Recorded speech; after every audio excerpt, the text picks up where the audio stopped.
morning, good morning. Kakain na kami ngayon ni Margaret. Ang ulam namin ay charan. Naggata kami ng kagabi.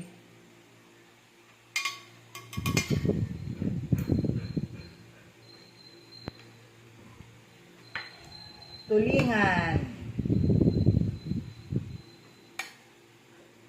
Ginataang tulingan ng pagkain namin ngayon. May bisita pala kami ngayon. Merel, halika dito. Halika na! Halika na! May bisita kami ni Margaret. Oh, itong pagkain niya, oh. Charan. Kasi hindi naman sila pwedeng kumain ng mga ginataan.